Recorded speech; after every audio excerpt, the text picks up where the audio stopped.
روحي وصار الدمع. ألم تر كيف فعل ربك بأصحاب الفيل ألم يجعل كيدهم في تضليل وأرسل عليهم طيرا أبابيل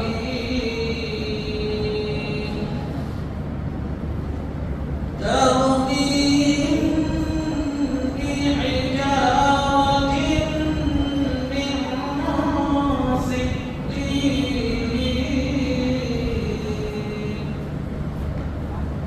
وجعلهم كعصف مأكول.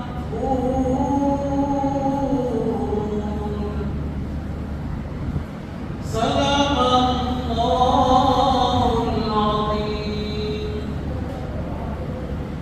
بزرگان محترم، جناب النبی، السلام علیکم ورحمۃ اللہ وبرکاتہ. ایک تجویز یہ سامنے آئی ہے کہ پوری قرآن کی تفسیر تو نہیں ہو سکتی مہینے میں، اور منتخب آیتوں کی، منتخب رکوعوں کی تفسیر ہوئی ہے. تو یہ تجویز یہ سامنے آئی کہ آخر کے جو چھوٹے سورے ہیں سب لوگوں کو یاد رہتے ہیں، وہ سوروں کی اگر درس ہوگا تو جو ہے سننے والوں کو اور جو ہے اس کو یاد رہتے، اس کے معنی اور مطالب پر اگر ذہن میں رہے تو جب کبھی امام صاحب یہ سورے پڑھیں گے تو سننے والوں کو جو ہے کچھ فائدہ ہوگا. اس لیے یہ سورت تلاوت کی گئی. یہ سورت الفیل ہے، یہ مکہ مکرمہ میں نازل ہوئی. یہ فیل کے معنی ہیں ہاتھی کے. نبی کریم صلی اللہ علیہ وسلم کی ولادت سے 50 دن پہلے مکہ مکرمہ میں بہت بڑا تاریخی واقعہ ہوا، بہت بڑا معجزہ رونما ہوا. دیگر انبیاء علیہ السلام پیغمبری ملنے کے بعد ان کے ذریعے سے اللہ تعالیٰ معجزے ظاہر کیے، پر نبی کریم صلی اللہ علیہ وسلم کی خصوصیت یہ ہے کہ آپ کے پیدائش سے پہلے ایک بہت بڑا معجزہ مکہ مکرمہ میں رونما ہوا. وہ یہ کہ مکہ مکرمہ سے متصل ایک ملک ہے یمن. وہ یمن میں ایک عیسائی بادشاہ تھا ابرہہ. یہ مکہ مکرمہ کو ایسی اس وقت بھی زمانے جاہلیت میں بھی ایسی فضیلت حاصل تھی کہ سیاسی لحاظ سے بھی اور معاشی لحاظ سے بھی اور مذہبی لحاظ سے بھی مرکز تھا. سیاسی مرکز بھی تھا، معاشی مرکز بھی تھا، کیونکہ لوگ حج کو آتے تھے اور تجارت کی منڈی بن گئی تھی. بڑی لوگ آتے تھے، زیادہ تر تجارت ہوتی تھی. اور مذہبی لحاظ سے پرکشش تھی، اور مذہبی لحاظ سے بھی ایک برکت بنی ہوئی تھی کہ لوگ وہاں پر مذہب کے رسومات ادا کرنے کے لیے آتے تھے. تو قریش کے لیے ایک بہت بڑا معاشی طور پر بھی، دوسرا مذہبی طور پر بھی ان کو ایک بہت بڑی عزت ان کو ملی ہوئی. تو لوگوں کے قافلے لٹتے تھے، مگر یہ کعبۃ اللہ کے متولی تھے، ان کا قافلوں کو لوٹتے نہیں تھے. لٹیرے بھی ان کے قافلوں کو لوٹنے سے احتیاط کرتے تھے کہ بھئی یہ تو کعبۃ اللہ کے متولی ہیں، کعبۃ اللہ کے مجاور ہیں، کعبۃ اللہ کی رکھوالی کرتے ہیں، تو ان کا احترام کرتے تھے. دوسرے لوگ ان کے وفد کے ساتھ جاتے تھے تاکہ ہمارا مال لوٹنے سے محفوظ ہو جائے. تو سیاسی لحاظ سے بھی بہت بڑا مقام تھا، معاشی لحاظ سے بھی بڑا مقام تھا، مذہبی لحاظ سے بھی بڑا مقام تھا ان لوگوں کا. کہ یہ حجاز، پورے حجاز میں ان کی توتی بولتی تھی. ان کا قوت جادو وہ ہے جو سب چڑھ کر بولے، تو وہ ان کا مقام تھا. تو یہ ابرہہ کو جو عیسائی بادشاہ تھا، جتنے عیسائی لوگ رہتے ہیں وہ دعوت کے ساتھ کے رہتے ہیں. عیسائی اس وجہ سے ہمارے گھر کے آس پاس میں اگر کئی غیر مسلم ہیں، ہندو ہیں، کوئی فکر کی بات نہیں، ایک تو عیسائی بھی ہے تو ڈرنا چاہیے، دعوت ہے، دعوت کی اجازت ہے۔ آپ نہیں رہے سمجھ میں، ہو سکتا ہے آپ کی بیوی کو جا کے کچھ دعوت دے دیں۔ حضرت مولانا امیر اللہ خان صاحب فرما رہے تھے کہ ان کی بیوی کو لا کے دو خواتین آ کے ان کی بیوی کو بائبل کے نسخے لے گئی، کیا مطلب؟ ہمارے شہر کے مفتی صاحب کو آ کے دو عیسائی لڑکیاں آ کے دعوت دی، عیسائیت مفتی صاحب مدرسہ ہے ان کا، مدرسہ میں بیٹھے ہوئے تھے، تو عیسائی لڑکیاں آ کے پوچھے کہ کیا ہم اندر آ سکتے ہیں آفس میں؟ تو وہ مذہبی شخصیت، وہ امامہ وغیرہ بدے ہوئے تھے، مذہبی لباس ہے، ایک عام آدمی کو دعوت دینا اور بات ہے، ایک مذہبی شخصیت کو دعوت دینا تو کچھ اپنے اندر کچھ پختہ کے اندر دعوت دینا، تو میں اندر آ سکتے کہ آپ لوگ کو اندر آ کریں اس کے ساتھ اندر جا کے جو ہے عیسائی کی دعوت دینا شروع کریں، اس کو دے دیں، اس کے ساتھ دے دیں۔ اب مفتی صاحب ہے وہ قانون بڑھتے ہیں، وہ بند کرا کے اپنی دعوت پیش کرنا چاہ رہے تھے، تو وہ لڑکیاں بولے آپ ہمارے پاس نہیں آئے، ہم آپ کے پاس آئے ہیں، ہم آپ کے پاس آئے ہیں، ہم بولنا آپ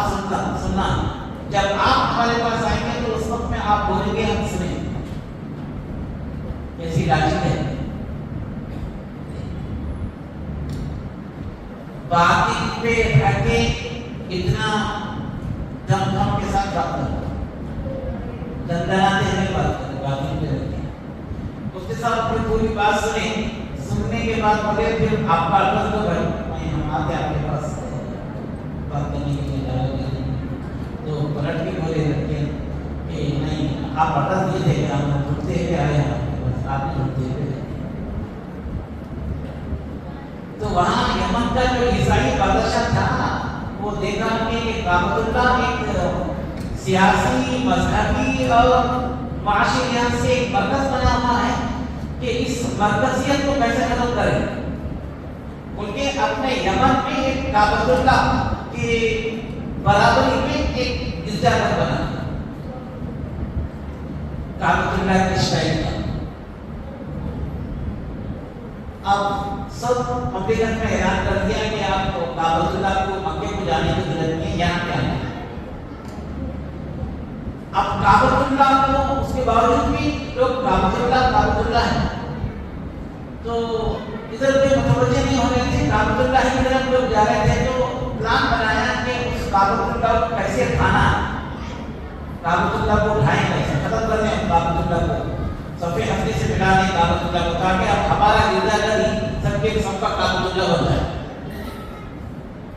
تو بہانے تلاش کر رہا تھا، ایک بہانہ مفسر نے لکھا ہے کہ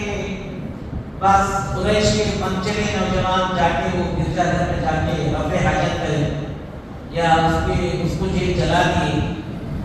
یا وہ خود بادشاہ کو جو ہے کسی سے رفع حاجت کروا کے وہ کعبۃ اللہ کو جلوانے لگایا نہیں، تاکہ یہ اصل کعبۃ اللہ کو اٹھانے کا موقع تھا۔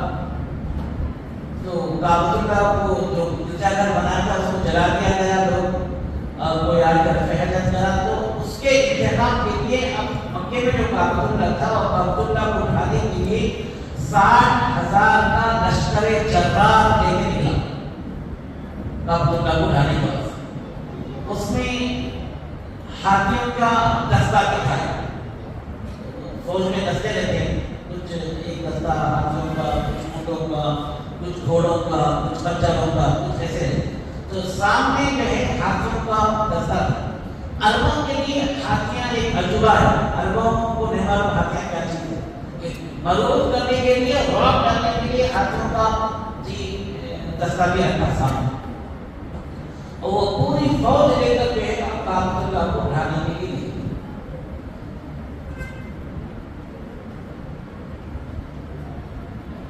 کعبۃ اللہ کے قریب جب حرم کے قریب آیا تو اس کا ایک ہاتھی تھا، وہ ہاتھی کا نام محمود ہے، کتابوں میں محمود لکھا ہوا ہے ہاتھی کا نام، عرب کے لوگ عربی نام رکھتے ہیں۔ تو وہ ہاتھی کعبۃ اللہ کے جو حرم کے قریب آنے کے بعد آپ وہ اونٹ اس کا ہاتھی آگے نہیں بڑھتا، اس کا جو ہے لشکر کا جو کمانڈر نہیں ہے ابراہ ہے، اور آگے نہیں بڑھتا، کچوکے دے رہے مار رہے زخمی ہوا اور آگے نہیں بڑھتا، پیچھے کی طرف اگر رخ کرتے تو آگے بڑھتا، دائیں کی طرف رخ کرتے تو آگے بڑھتا، بائیں کی طرف رخ کرتے تو آگے بڑھتا، مطلب کعبۃ اللہ کی طرف رخ کرے تو آگے نہیں۔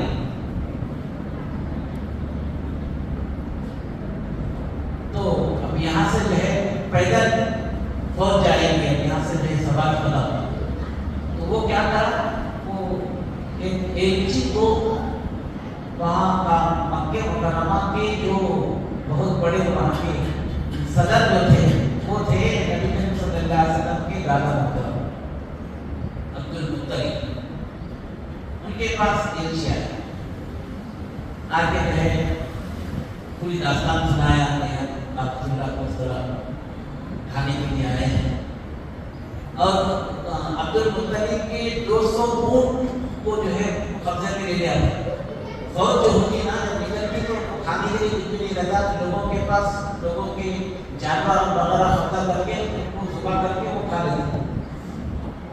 تو 200 اونٹ جو ہے عبد المطلب کے شہر کے باہر چل رہے تھے، وہ اس پر خبر تھی،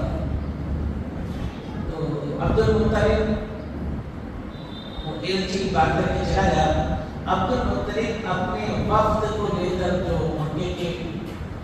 سرور حوالدار جو لوگ تھے ان کو لے کے کعبۃ اللہ میں جائیں گے، کعبۃ اللہ کے خلاف کو پکڑ کے وہ دعا کریں اللہ سے، حالانکہ کعبۃ اللہ کے اندر 360 بت ہیں، مصیبت کے وقت میں یہ لوگ بتوں کو بھول جاتے تھے، عجائب کرتے تھے، اللہ سے دعا کی کہ اے اللہ ہر گھر والا اپنے گھر کی حفاظت کرتا ہے، ہر گھر والا اپنے گھر کی حفاظت کرتا ہے کہ گھر تیرا ہے اور تو اس کی حفاظت۔ اس کے بعد جو ہے تو ابراہ کے پاس ملاقات کرنے کے لیے بہت بڑی مضبوط شخصیت تھی عبد المطلب کی، چہرہ اور چہرہ پر بیمار چہرہ تھا کہ لوگ دیکھ کر جو ہے معلوم ہو جاتے تھے، تو ابراہ جو ہے آپ کو دیکھ کے معلوم ہو، اپنے تخت سے اٹھا کہ عبد المطلب کا استقبال کیا، اپنے تخت پہ بٹھایا، بٹھا کے بات کی، تو کعبۃ اللہ کا تذکرہ آیا، تو بھائی کعبۃ اللہ وہ جس کا گھر ہے وہ اللہ اس کی حفاظت کرے گا، میرے اونٹ جو آپ لیے ہیں وہ اونٹ میرے بات سے، تو 200 اونٹ جو واپس کر دیا، اور پورا مکہ خالی کر دیا، مکے کے اطراف میں آگے دیکھیے آپ، مکے کے کعبۃ اللہ کے اطراف میں بڑے بڑے پہاڑ، آپ تو مشینری کے ذریعے پہاڑوں کو تراشے ہوئے ہیں، اس زمانے تو پورا اطراف میں پوری پہاڑی علاقہ، وہاں پر چلے جانے کے بعد اب یہ ابراہ اپنے فوج لے کر جو ہے کعبۃ اللہ کو اٹھانے کے لیے نکلا، تو کچھ پرندے اپنے چونچ میں اور اپنے پنجوں میں، مفسرین نے کہ پنجوں میں 2 دانے اور چونچ میں 1 دانہ لے کر پرندے، وہ پرندے جس پر وہ پرندے کو ان کے منہ میں پکی ہوئی مٹی کے کنکر تھے، قرآن مجید سورت میں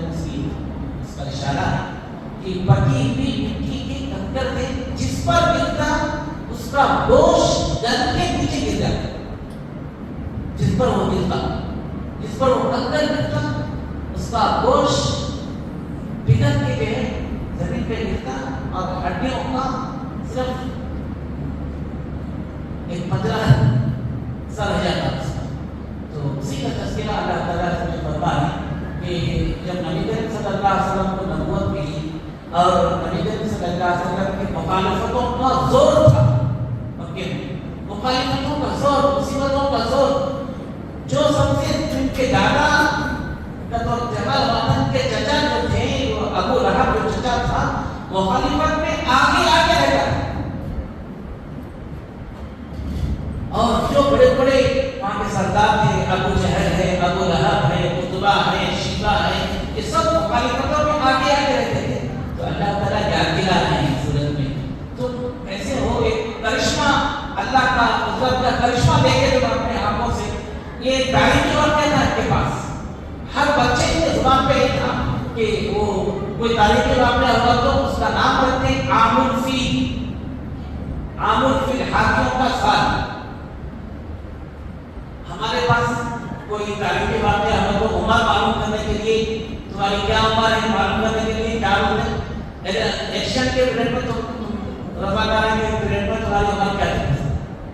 تو اس لحاظ سے عمر کا اندازہ لگا. تو وہاں پر بھی وہ عام الفیل ایک تعلیم کی واقعہ تھا. کچھ بھی عمر معلوم کرنا ہے جی اس کی مدت معلوم کرنا ہے تو یہ تعلیم کی واقعہ پیش کرتا. ہر آدمی کی زبان پہ تھا یہ, ہر آدمی نہیں بھی دیکھا ہوا ہے تو لوگوں کی زبان سے سنا ہوا تھا. جیسا ہمارے رضاکاروں کا زمانہ تھے نہیں پر سنے. تو یہ اللہ تعالیٰ کے کافروں کو یاد دلا رہے ہیں. دیکھو ایک تاریخی واقعہ آپ آنکھوں کے سامنے اللہ کی قدرت کا کرشمہ آپ دیکھیں, اللہ کی قدرت کی نشانی آپ دیکھیں, دیکھ کر بھی اللہ کے نبی کی مخالفت کر رہے ہو, اللہ کے دین کی مخالفت کر رہے ہو, کلام اللہ کی مخالفت کر رہے ہو, قرآن کی مخالفت کر رہے ہو. تم کیسے جی دلوں پر تمہارے لیے تالا پڑا ہوا ہے اللہ جانتا ہے. بسم اللہ الرحمن الرحیم. آپ تھوڑا سا اس کے الفاظ جو ہیں حروف کے جو میں میننگ بتا رہا ہوں اس کا تو تھوڑا ذہن میں رکھیے تو جب تک یہ سورت پڑھیں گے آپ کو مزہ آئے گا. اور یہ لفظ یہ حروف جو ہے جو الفاظ جو آئے ہیں یہ قرآن میں بہت سی جگہ آتے ہیں. جب تک یہ حرف آئے گا یہ حرف آئے گا تو آپ کو مزہ آئے گا. تھوڑا سا ذہن میں رہتا ہے. اس کے بعد علم میں آتا ہے. کے معنی کیا, کے معنی کیا, لم کے معنی نہیں, تا کے معنی تو. عربی میں تا بولے تو بولے تو میں, تا بولے تو بولے تو میں, بولے تو کیا, لم بولے تو نہیں, تا بولے تو, را بولے تو دینا, را علم تارا را کے معنی دیکھنا, سوچنا, سمجھنا. یہ تو اللہ تعالیٰ فرمانے علم تارا, کیا تم نے دیکھا نہیں, کیا تم نے سوچا نہیں, کیا تم سمجھے نہیں, کیا سمجھے نہیں. کیفا فعلا, کیفا ہوتا ہے کیسا, دوسرے بات قرآن کیفا کے معنی کیسا, فعلا کیا. کیا تم نہیں دیکھے کہ فعل ربک, تمہارے رب نے باصحاب الفیل, ہاتھی والوں کے ساتھ کیا معاملہ کیا, تم دیکھے نہیں. تو دیکھے نا, دیکھنے کا مطلب تو دیکھے نا ہاتھی والوں کے ساتھ اللہ کیا معاملہ کیا. الم تر کیف فعل ربک باصحاب الفیل, کیا تم نے دیکھا نہیں کہ تمہارے رب نے ہاتھی والوں کے ساتھ کیا معاملہ کیا. الم یجعل کیدہم فی تضلیل, کئی بولو, کئی کاف یا دال, کئی کے معنی خفیہ کلامی کے ذریعے کسی کو نقصان پہنچانا. خفیہ پہ ابراہیم کیا کر رہا تھا, یہ گرجا گھر جو بنایا وہ بہانہ ہے, اصل میں یہاں کے مرکزیت کو ختم کرنا تھا. یہاں کی جو سیاسی, مذہبی, معاشی طور پر جو مستحکم تھے یہ لوگ, اس کو ختم کرنا تھا. کسی کو بھی کسی قوم کو اپنا غلام بنانا ہے تو اس کے معاشی دروازے بند کر دینا. جو آمدنی کے سورسز ہیں نا وہ سورسز پہ یا تو قبضہ کرنا یا تو بند کر دینا, تو وہ قوم ہماری غلام بن جاتی. اب ہماری غلام ہو گئی تو ہمارے مذہب پر عمل کرنا. تو یہ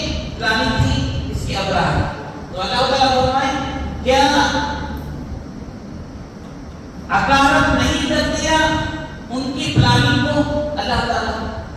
جس پر بھی آنکھ کو کنکر ملتا وہ ہاتھی، وہ اس کا آدمی، وہ شخصیت پوری جو ہے جی گوشت اس کے ٹکڑے ٹکڑے بن کے گر جاتے۔ ابرہہ کے تعلق سے بات ملتی ہے کہ ابرہہ کو اللہ تعالیٰ اس کے بستی میں گئے تک اس کو صحیح رکھا، بستی میں جانے کے بعد اس کے شہر جس مملکت کو وہ بادشاہ تھا وہاں تک گئے تک وہ صحیح ثابت رہا۔ دوسرے قوم کے لیے یہیں پر بھی اسلام ہو گئے، وہاں پہنچنے کے بعد اس کے اوپر جو ہے وہ اثر کرنا شروع کر دیا تاکہ وہاں کی پوری مملکت کو معلوم ہو جائے کہ بادشاہ کا یہ حال ہے۔ کعبۃ اللہ اس کے بعد پوری حجاز پر کعبۃ اللہ کا یہاں کے قریش کا یہاں کے جو مجاور تھے لوگ کا اور زیادہ دبدبہ قائم ہو رہا ہے، پہلے سے زیادہ ان کا وقت بیٹھتا ہے۔ تو اللہ تعالیٰ فرماتے ہیں کہ الم یجعل کیدہم فی تدلیل، کیا اللہ تعالیٰ ان کے خفیہ پلاننگ کو بیکار نہیں کر دیا؟ وَأَرْسَلَ عَلَيْهِمْ طَيْرًا أَبَابِيلَ، ان کے اوپر ابابیل ایک پرندے۔ ابن عباس رضی اللہ تعالیٰ عنہ ایک مشہور صحابی ہیں، علمی شخصیت ہے۔ اللہ کے نبی صلی اللہ علیہ وسلم نے ان کو قرآن کا بافر علم عطا ہونے کی اللہ سے دعا کی۔ وہ اللہ کے نبی صلی اللہ علیہ وسلم کی خدمت میں رہا کرتے تھے، چھوٹے بچے تھے، نبی صلی اللہ علیہ وسلم کی خدمت کرتے تھے۔ ایک مرتبہ اللہ کے نبی صلی اللہ علیہ وسلم ان کی خدمت سے خوش ہو کے ان کو دعا دی، اے اللہ اس کو قرآن کا بافر علم دے۔ اور عمر اور ابو بکر جیسے بڑی شخصیتیں بھی، عمر میں بھی بڑی، مرتبے میں بھی بڑے اور فضیلت میں بھی بڑے، وہ بھی قرآن کی کسی آیت کے تعلق سے کچھ پوچھتے تو ابن عباس سے پوچھتے تھے۔ تو ابن عباس رضی اللہ تعالیٰ عنہ فرماتے ہیں کہ ہم اپنے باپ سے سنتے تھے، عباس رضی اللہ تعالیٰ عنہ، اور عباس عبد المطلب سے سنتے تھے کہ یہ لوگ پہاڑوں پہ کھڑے ہو کر یہ منظر دیکھ رہے تھے، یہ جتنے مکے کے لوگ تھے پہاڑ میں جا کے چھپ گئے تھے، وہاں سے یہ منظر دیکھ رہے تھے، اللہ کے مطلب کا کرشمہ دیکھ رہے تھے کہ وہ ایسے کھل رہا تھا، اس کا گوشت ایسا کھل رہا تھا جیسا پانی میں نمک کھلتا ہے، ایسے بھاگ رہے تھے تو صرف ہڈیاں تھیں جو کچھ دور جا کے گر رہے تھے۔ مگر ابرہہ کو اللہ تعالیٰ نمونۂ عبرت بنانے کے لیے، نشانۂ عبرت بنانے کے لیے لوگوں کو وہاں کے ابرہہ کا جس مقام پر اس کی عزت تھی، یہاں پر اگر یہ بنتا تو کوئی خاص فرق نہیں پڑتا، جہاں پر اس کی عزت ہے، جہاں پر اس کا احترام کیا جاتا ہے، جہاں پر جی اس کا شہرت ہے، شہرہ ہے اس کا، وہاں جانے کے بعد اس کی جو ہے ایسی شدت کی موت آئے تو پھر اور بھی زیادہ جی وہاں کے لوگوں کے لیے عبرت کا اور عبرت کا لفظ ملنا۔ تو ابرہہ کو وہاں لے جانے کے بعد اس کی پوری موت آئی۔ تو اللہ تعالیٰ فرماتے ہیں ہم نے بھیجا علیہم ان پر طیرن پرندے جس کو ابابیل کہتے ہیں۔ ابن عباس کہتے ہیں کہ ہمارے دادا عبد المطلب کی روایت ہے، جس کو جو ہے میرے باپ عباس رضی اللہ تعالیٰ عنہ نے مجھ سے کہا کہ ایسے پرندے اس سے پہلے کبھی نہ دیکھیں نہ اس کے بعد کبھی آئے۔ ان کے پنچے جو ہیں وہ پرندوں کے پنچے جو ہیں کتوں کے پنچوں کے جیسے رہتے ہیں، اور ان کا منڈا عام پرندوں کا جو منڈا ہوتا ہے وہ اس جیسا نہیں تھا، کوئی اور ان کا منڈا نہیں تھا۔ ایسے پرندے نہ اس سے پہلے کبھی آئے نہ اس کے بعد کبھی ہم نے دیکھا۔ تو وَأَرْسَلَ عَلَيْهِمْ طَيْرًا أَبَابِيلَ، اللہ تعالیٰ فرماتے ہیں ہم نے بھیجا ان پر ابابیل پرندوں کو، تَرْمِيهِمْ بِحِجَارَةٍ مِّن سِجِّيلٍ، سجیل کہتے ہیں وہ مٹی پکی ہوئی مٹی کو پکا کر اس کو جب مٹی پک جاتی ہے تو بہت زیادہ وزن بھی ہو جاتی ہے اور بہت زیادہ بھار بھی لگتا اور آسانی سے پرندے کے منہ میں بھی آتے ہیں، چھوٹے رہتے۔ تو ترمیم وہ پھینک رہے تھے، ہجارہ کہتے ہیں پتھروں کو، بالسجیل مٹی پھیکے پٹے ہوئے فَجَعَلَهُمْ كَعَصْفٍ مَّأْكُولٍ ہم نے ان کو کھائے ہوئے بھوسے کی طرح پامال کر دیا. پرندے جو ہے دھان کے دانے پرندے کھا لیے تو چاول اندر کھا لیتے بھوسا چھوڑ دیتے. تو اللہ تعالیٰ فرمائے کہ ہم نے اس پوری 60,000 کی فوج کے لشکر کو جو ہے لشکر جرار کو کھائے ہوئے بھوسے کی طرح پامال کر دیا. اس کے کمانڈر ان چیف کو اس کے مقام پر لے جا کر ان کی مملکت کے وہ پورے ان کی کیبنٹ تھی ان کے جو لوگ تھے ان کے سامنے ان کی پوری موت ہوئی. یہ سب جو ہے یہ نبی کریم صلی اللہ علیہ وسلم کی پیدائش سے 50 محرم کے مہینے میں یہ واقعہ ہوا اور ربیع الاول کے مہینے میں آپ صلی اللہ علیہ وسلم کی ولادت 50 دن کا فرق تھا. اب جب آپ جو ہے 40 سال کے بعد نبوت عطا ہوئی آپ کو اور نبوت کے ابتدائی دور میں یہ قرآن کی یہ سورت الفیل نازل ہوئی تو اب کعبۃ اللہ کے جو مجاور تھے ابو سفیان ہے ابو لہب ہے ابو طالب بھی اس کے اندر ہے عتبہ ہے شیبہ ہے یہ لوگ بڑے مجاور تھے. ایک محکمہ تقسیم کر لیے تھے یہ لوگ. کوئی خزانچی تھا کوئی جنرل سیکرٹری تھا کوئی جو ہے پانی پلانے کے کام پر مامور تھا کوئی جو ہے روٹی اور شیروا کھلانے پر مامور تھا. یہ اپنے اپنے کام تقسیم کر لیے تھے مگر ان کا روح دبدبا تھا پورے حجاز میں. تو ان کے سامنے اللہ تعالیٰ قرآن کی یہ صورت پیش کر کے دیکھو تم اپنے آنکھوں سے اللہ کا قدرت شفا دیتے ہیں. اسی اللہ نے جو اللہ کے فرشتوں کو بھیج کے اصحاب فیل کو پامال کر دیا اسی اللہ نے محمد کو بھیجا ہے نبی بنا کر اور محمد کو بھیجا ہے یہ قرآن دے کر. اس قرآن پر تم عمل کرو گے اور اس نبی کی تعلیمات پر تم عمل کرو گے تو تمہارے وہ اللہ تمہارا پشت بنا ہوگا جو اللہ کا کو بچانے کے لیے فرشتوں کو بھیجا ہے. مگر جن کے دلوں پر جو ہے اللہ تعالیٰ بند لگا دیے ہیں جن کی آنکھوں پر پردہ پڑا ہوا ہے جن کے کانوں کو ڈھکن لگے ہوئے ہیں وہ کتنا بھی بولے ایمان نہیں لائیں گے. اکثر لوگ ایمان لائے ابو سفیان ایمان لائے جی عتبہ ایمان نہیں لایا ابو لہب ایمان نہیں لایا ابو لہب کا بیٹے ایمان لائے ابو جہل ایمان نہیں لایا ابو جہل کا بیٹا ایمان لایا. اللہ سے دعا ہے اللہ تعالیٰ ہم سب کو پہلے سننے سے زیادہ عمل کرنے والا بنا دے. وآخر دعوانا